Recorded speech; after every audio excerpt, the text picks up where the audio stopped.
कक्षा BA प्रथम वर्ष द्वितीय स्तर। विषय हिंदी। उपविषय हिंदी साहित्य के इतिहास में भक्ति काल की परिस्थितियाँ। हरज्ञान।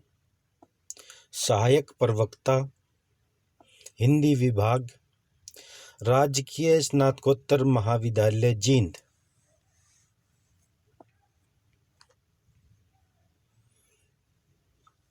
प्रश्न। पूर्व मध्यकाल की पृष्ठभूमि बताइए, या भक्ति काल की परिभाषा देकर इस युग की राजनीतिक, सामाजिक, धार्मिक एवं साहित्यिक परिस्थितियों पर प्रकाश डालिए।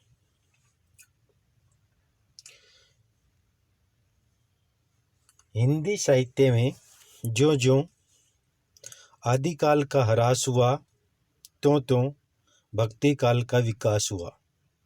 जब भारतीय शासकों में तलवार उठाकर युद्ध भूमि में जाकर विदेशी आक्रमणकारियों का सामना करने की क्षमता न रही, तो वे शासक युद्ध भूमि से पीठ दिखाकर अर्थात शत्रु के सामने अपने आप को पराजित स्वीकार करके अपने महलों में लौट आए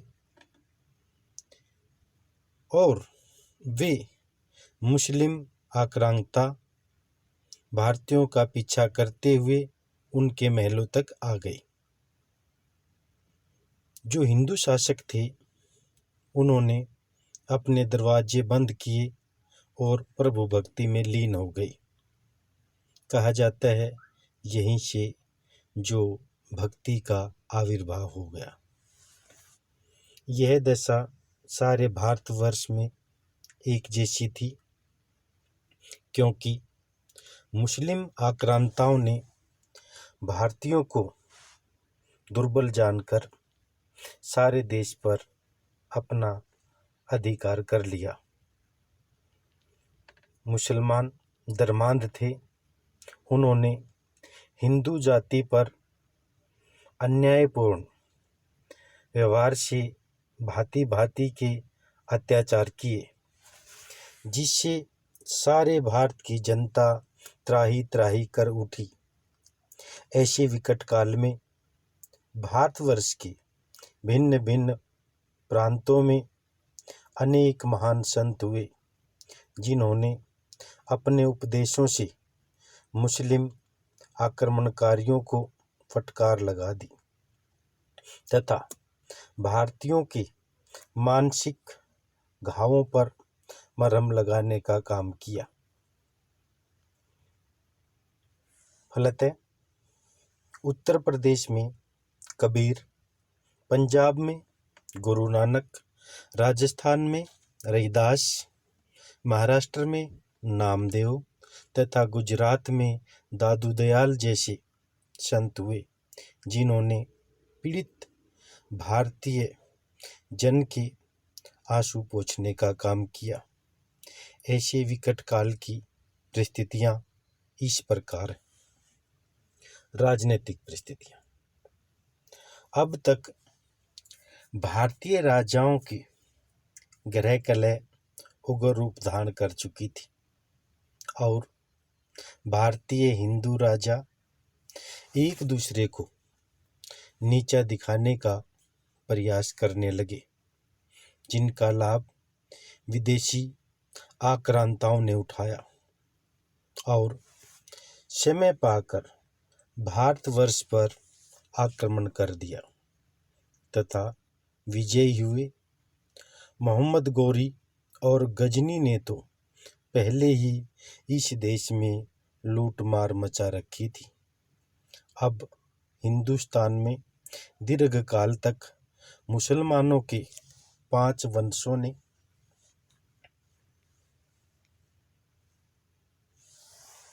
अपना शासन स्थापित किया, जिनमें क्रमशः दास वंश, खिलजी वंश, तुगलक वंश, सैयद वंश तथा लोदी वंश।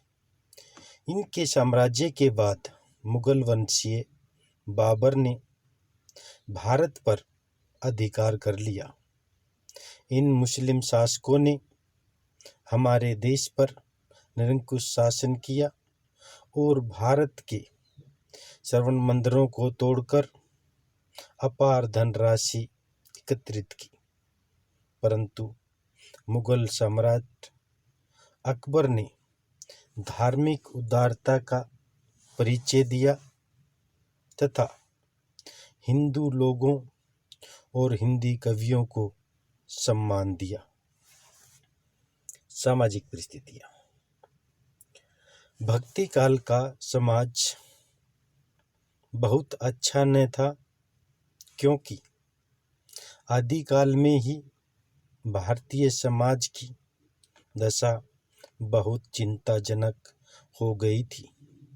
आदिकालीन राजाओं ने हिंदुओं की चिंता न की, इसलिए भारतीय समाज में अंधविश्वास, अशिक्षा, निर्धनता, रूढ़िवादिता और दुर्बलता विद्यमान थी, जिनका लाभ मुसलमान शासकों ने उठाया। उन्होंने हिंदुओं के जनजीवन को कठोरता से प्रभावित किया। इन दिनों हिंदू समाज में वर्ण व्यवस्था, जातिवाद कठोर हो चला था, जिसका लाभ मुसलमानों ने उठाया। उन्होंने शक्ति के बल पर हिंदू बेटियों से विवाह किए। कहा जाता है अकबर की 300 रानियों में अनेक रानियां हिंदू थी। विवाह के बाद लड़की पति धर्म स्वीकार कर लेती थी। इस प्रकार देखते ही देखते मुस्लिम समाज बढ़ने लगा और हिंदू जाति का ह्रास होने लगा। धीरे धीरे हिंदू समाज में मुस्लिमों के पर्दा रिवाज, बाल विवाह प्रथा और बहु विवाह प्रथा का प्रचलन हो गया। इस प्रकार भक्ति काल में हिंदू समाज दयनीय अवस्था में था। अशिक्षित होने के कारण वह सामाजिक कुरीतियों का शिकार बन गया। धार्मिक परिस्थितियां। अब तक भारतीय समाज में रामायण, महाभारत, वेद शास्त्र की गाथाएं अक्षीण हो गई थी। बौद्ध धर्म और जैन धर्म कठोर सिद्धांतों के कारण अपनी लोकप्रियता खो चुके थे।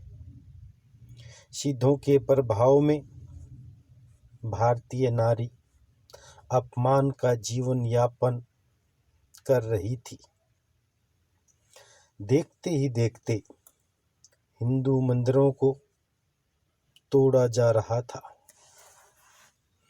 अनेक स्थानों पर मस्जिदें स्थापित हो रही थी। भारत की निम्न जातीय बहुल जनसंख्या इस्लाम स्वीकार कर रही थी। भारत में इस्लाम ग्रहण करने की एक परंपरा चल पड़ी। शैव वैष्णव धर्म की दुर्बलता को प्राप्त हो रहे थे। मुसलमानों ने का सूफी धर्म लोकप्रिय होता जा रहा था। हिंदू धर्म रक्षा के नाम पर अनेक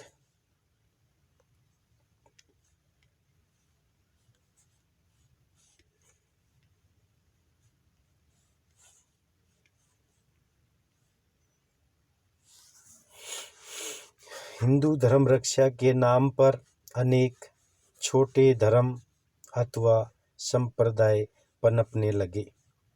अतः हिंदू धर्म की रक्षा के नाम पर विभिन्न संप्रदायों की बाढ़ सी नजर आ गई थी। साहित्यिक परिस्थितियां। भक्ति काल के साहित्य में अनुपम क्रांति आई, क्योंकि इन संतों ने अनेक प्रकार का धर्म प्रधान साहित्य रचा, जिसे जानकर सांप्रदायिक समाज को आत्म शक्ति प्राप्त हुई। हम पीछे कह आए हैं कि हिंदू मंदिरों को धड़ाधड़ तोड़ा जा रहा था, मुस्लिम मस्जिदें स्थापित हो रही थी। देखते ही देखते समाज बदल रहा था। ऐसे विकट काल विस्तृत साहित्य की रचना हुई, जिसे हम दो भागों में बांटते हैं। निर्गुण काव्यधारा।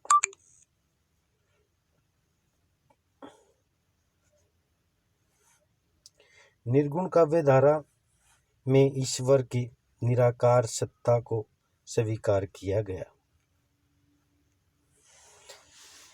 जो निर्गुण काव्य धारा को मानने वाले हैं, निर्गुण ब्रह्म के उपासक हैं, उनका मानना है कि भगवान किसी मंदिर मस्जिद में कैद नहीं है।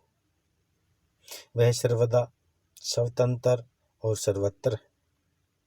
सारी सृष्टि में उसका प्रभुत्व है, इसलिए उसे प्रत्येक स्थान पर देखा जा सकता है। वह अजर है, अमर है, अगम्य है, अगोचर है, कण कण में विद्यमान है। यह परंपरा आगे चलकर दो भागों में विभाजित हो गई, संत काव्य परंपरा तथा सूफी काव्य परंपरा। संत काव्य परंपरा को ज्ञानाश्री शाखा अथवा ज्ञान मार्गी शाखा भी कहा जाता है। इस शाखा में सभी संत लगभग निरक्षर विद्वान थे और निम्न जातीय थे, जो अपने भक्तों को तरह तरह के उपदेश देते थे। इन संतों में कबीरदास, गुरु नानक, नामदेव, दादू दयाल, रहदास, सहजोबाई, दयाबाई प्रमुख हैं। इन सभी संतों ने निर्गुण ब्रह्म की उपासना की। गुरु की महत्ता, नारी के प्रति दृष्टिकोण, मांस खाने की प्रवृत्ति का निरोध, दान देने की महिमा, पाखंडों का विरोध और रहस्यवाद संबंधित अनेक उपदेश दिए। निर्गुण काव्य धारा की दूसरी शाखा में सूफी काव्य परंपरा आती है। इस शाखा के सभी कवि मुसलमान थे, जिन्होंने मुस्लिम संप्रदाय के द्वारा अपने मुसलमान भाइयों को हिंदू जाति पर अत्याचार करने से रोका। इस सूफी काव्य परंपरा को प्रेम मार्गी शाखा भी कहते हैं। इन सूफी संतों में मलिक मोहम्मद जैसी, कुतुबन, मंझन, नूर मोहम्मद, शेख उस्मान और कासिम शाह का नाम उल्लेखनीय। इन प्रेम मार्गी संतों ने हिंदू राजा और रानियों की प्रेम गाथाओं के माध्यम से इस्लाम मत का प्रचार प्रसार किया और मुसलमानों में फैले हुए पाखंडों का विरोध किया। सगुण काव्य परंपरा या सगुण काव्य धारा। सगुण काव्य धारा में साकार प्रभु की उपासना की गई, जिनके अनुसार परमात्मा मनुष्य की तरह एक बच्चे के रूप में जन्म लेता है, पलता है, बड़ा होता है, गृहस्थ जीवन बिताता है और अंत में मृत्यु को प्राप्त हो जाता है। इससे पहले वह अपने चमत्कारित कार्यों से जन सामान्य को प्रभावित कर अवतारी पुरुष हो जाता है। इसी परंपरा में कहा जा सकता है कि जो भक्ति काल की दूसरी शाखा, जिसको सगुण काव्य धारा कहा जाता है, उसमें साकार प्रभु की भक्ति पर बल दिया गया। उनका मानना है उन्होंने अवतार रूप में प्रभु राम और प्रभु श्री कृष्ण को स्वीकार किया है। सगुण की ये काव्य धारा आगे चलकर दो भागों में बट जाती है, कृष्ण काव्य धारा तथा राम काव्य धारा। कृष्ण काव्य धारा में कवियों द्वारा वासुदेव और देवकी से जन्मित प्रभु श्री कृष्ण व नंद और यशोदा द्वारा पालित प्रभु का गुणगान किया। वल्लभाचार्य से विठलनाथ, जिन्होंने अष्टसाप काव्य की परंपरा की। अष्टसाप काव्य परंपरा में अगर कहा जाए तो कृष्ण काव्य परंपरा के जो 8 महान संत हैं, जिनको अष्टसाप कवि कहा जाता है, इन सभी में भगवान कृष्ण के नाम पर सगुण उपासना की और प्रभु श्री कृष्ण भक्ति का काव्यात्मक रूप से प्रचार और प्रसार किया। महाकवि सूरदास अष्टसाप काव्य परंपरा में अग्रिम स्थान पर। उनके अलावा कृष्णदास, कुमनदास, परमानंदास, चतुर्भुजदास, नंददास, छीत स्वामी तथा गोविंद स्वामी का नाम लिया जाता है। इनके अतिरिक्त रसखान, मीराबाई, केशवदास, बिहारी आदि ने भी कृष्ण काव्य परंपरा को आगे बढ़ाने का काम किया। दूसरी तरफ सगुण काव्य धारा में राम काव्य परंपरा का नाम आता है, जिसमें दशरथ के पुत्र राम के चरित्र को अवतारवाद का रूप में स्थापना की गई। महाकवि तुलसीदास ने अपने विराट व्यक्तित्व का परिचय दिया और विस्तृत राम काव्य की रचना की। उनका रामचरितमानस उच्च कोटि का हिंदू धर्म से संबंधित ग्रंथ है। इस शाखा में बाबा नाभादास, बाबा अगरदास, प्राणचंद चौहान, हृदय राम के नाम उल्लेखनीय आते हैं। निष्कर्ष के तौर पर कहा जा सकता है कि मध्यकाल के पहले भाग को, पूर्वार्ध भाग को पूर्व मध्यकाल से भक्ति काल का नाम देकर आचार्य रामचंद्र शुक्ल ने इसका सम्मत 1375 से 1700 स्वीकार किया है।